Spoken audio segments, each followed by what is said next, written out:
Good afternoon.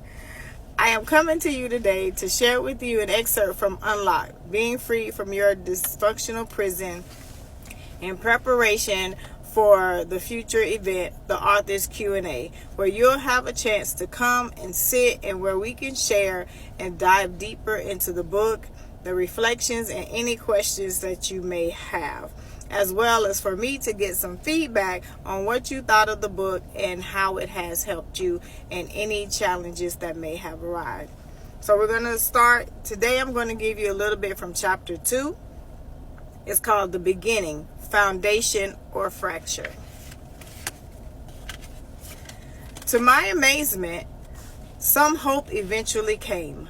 About 4 years later, my mommy finally came back home to help out around the house when my granddaddy Sylvester, her dad, got sick. I was so happy and excited to have my mommy back home with me. We went to the park and the movies, made ice cream floats together, and danced around the house to oldies music while eating chocolate chip cookies and drinking Coca-Cola. But soon, the happiness and excitement turned into confusion and chaos. There was a power struggle between the grandmother and my mommy over who I was supposed to listen to and obey. The tug-of-war for control between her and the grandmother was awful. I wanted to escape it all. For several years I was confused, and I would go to see the counselor at my elementary school weekly because I was so unhappy and stressed. I had sessions with her from first grade up until about fourth grade. The counseling sessions were my safe place. They were my happy place. Well, they were until the counselor called my house. Why? Why did the counselor have to call the house to help me out? Talking to her weekly was enough. I was able to release the built-up anger, sadness, resentment, and pain that I felt concerning my parents leaving me and the things Addie would say about them. But no, she had to be Miss Helps-A-Lot and ruin everything with that stupid phone call. Of course, I got into trouble because you don't go putting your business out in the streets.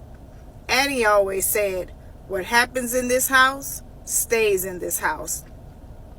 What a volatile cocktail those words are. And unknowingly, that cycle gets repeated. And what is broken stays broken because it all stays in the house. It then piles up until there is no more room.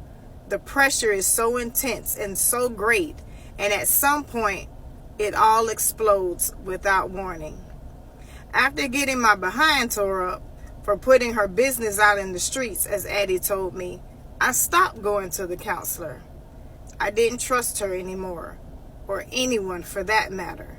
The things I was not allowed to say in the house or even ask at home, I was allowed to vent and question with the counselor.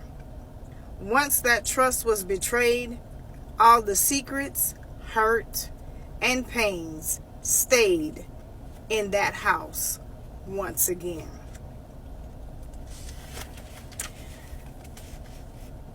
I'm going to read just one part of the reflections to this. Who was the person who abandoned you and or rejected you? These are questions for you to ponder over, to think about, and really sit and be able to answer, because you even have part in the book where you can journal.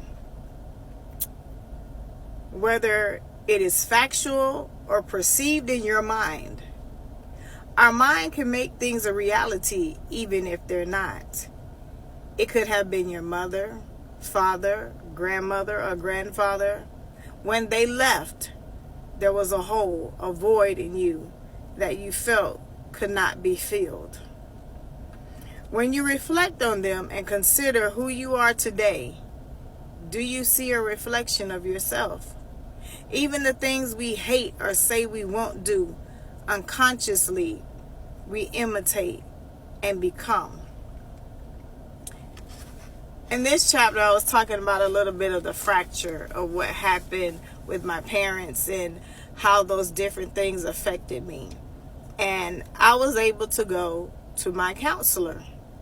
If you've read the book or you read through the book, one of the things that I do advocate is for counseling, for therapy.